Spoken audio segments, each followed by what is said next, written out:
Bienvenue dans ces 10e rencontres de l'IFCO, des rencontres qui vont parler de la culture de la résolution de problèmes et de l'excellence opérationnelle. Nous allons avoir une matinée bien remplie et complémentaire avec deux intervenants externes, Olivier Luquet, directeur général d'ING Direct, et François Deneux, directeur adjoint du programme Ariane 6. Nous tenons à remercier l'Université de Dauphine ainsi que le master, les étudiants qui sont ici présents et les professionnels qui nous rejoignent pour cette matinée, car c'est une innovation pédagogique de faire travailler ensemble des étudiants et des professionnels sur des thèmes très concrets, et nous sommes très attachés à cela à l'IFCO, l'Institut français pour la compétitivité et l'excellence opérationnelle. Donc merci Rémi Rodriguez, merci Nicolas Berland pour nous accueillir au sein de Dauphine, et merci aussi au sein de l'IFCO à Catherine Johnson qui va nous rejoindre, Eric Matuzowski de la Française des Jeux, ainsi qu'Axel Forissier de BPI France, qui nous ont aidés à préparer cet événement. Alors dans l'agenda, comme nous pouvons le voir, après mon introduction, Olivier Luquet va nous faire une présentation sur ING Direct. C'est quoi pour nous l'agilité, qui est notre forme au sein d'ING Direct de partager l'excellence opérationnelle. Puis nous aurons un premier groupe de travail et enfin un deuxième groupe de travail qui sera concrètement c'est quoi ces méthodes de résolution de problèmes et comment au quotidien on peut le faire.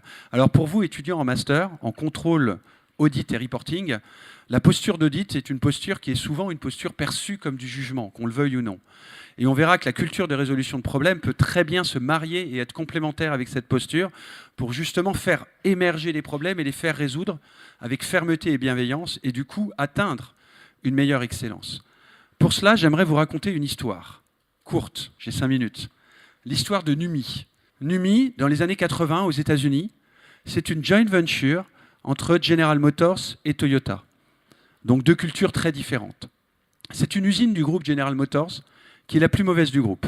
Et d'ailleurs, cet exemple est cité comme une étude de cas à Stanford, comme un business case en fait, qui est très important à prendre en compte.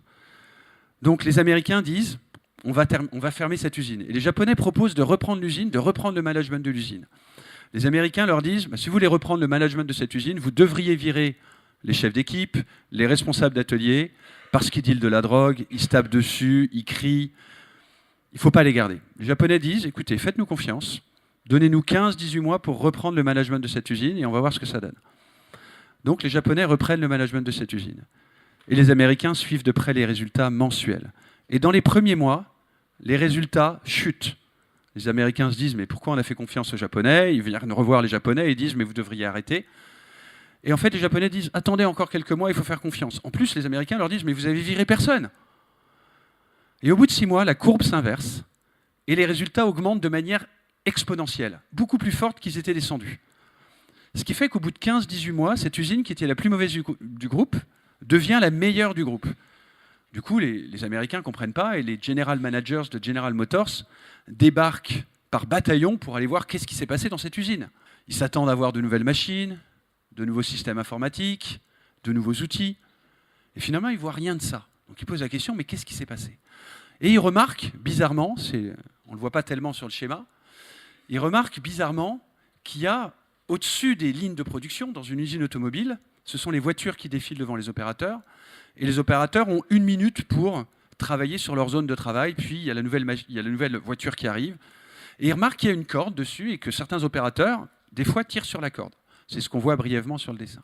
Et les Américains se disent, mais c'est quoi ce système? En japonais, ça s'appelle un andon, corde.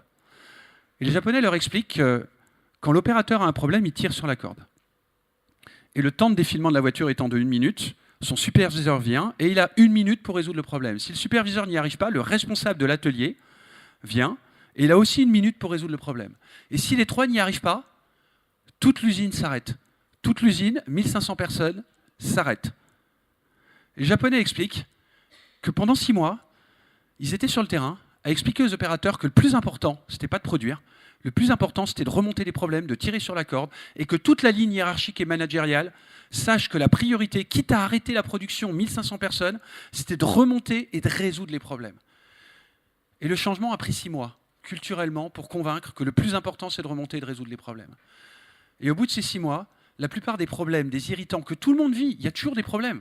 Qu'on fasse un projet, qu'on soit manager en production, il y aura toujours des problèmes, il y aura toujours des imprévus. Le plus important, c'est de focaliser dessus avec fermeté et bienveillance et de vouloir le résoudre. Et si on fait ça, qu'on résout les problèmes, eh ben notre performance, comme dans le cas de Numi, s'accélère et augmente de manière exponentielle, jusqu'à devenir la meilleure usine du groupe. Cette métaphore, cette histoire est vraiment très éclairante. Je le vois dans énormément d'entreprises. Tous les membres de l'IFCO le rencontrent dans énormément d'entreprises. Et la question que j'aimerais nous poser, nous, étudiants du CAR, ce n'est pas mon cas, mais vous êtes présents en nombre aujourd'hui, je vous en remercie, c'est nous, dans cette posture de contrôle, d'audit et de reporting, comment est-ce qu'on peut un peu plus incarner ça? Et nous, responsables d'excellence opérationnelle ou managers dans l'entreprise, comment est-ce qu'on peut mettre ça un peu plus dans notre manière de faire? Car quand on crée cette confiance, quand on crée cette envie d'aller vers l'excellence, on crée cette dynamique qui est de se dire bah, « je ne suis pas parfait ». Nous ne sommes pas parfaits, mais nous savons cette envie, sachant que nous sommes perfectibles, ensemble d'aller identifier nos problèmes et de les résoudre. Donc à partir de cela, Olivier, je te remercie d'être là, vraiment. Donc Olivier, directeur général d'ING Direct, qui a lancé une transformation d'agilité. C'est un des groupes référents en Europe pour avoir lancé cette dynamique. Quand j'étais chez Allianz avec Alexandre Engel, ici présent, la responsable de la transformation d'Allianz nous a dit « Je veux rencontrer Olivier parce que franchement, ING Direct, c'est super ce qu'ils font. » Je ne te mets pas la pression du tout. Mais on fait passer le message que la plupart des organisations en France souhaitent évoluer vers l'agilité, qui est une forme d'excellence, et qu'ING Direct en est un des précurseurs et une des images emblématiques. Merci Olivier, à toi.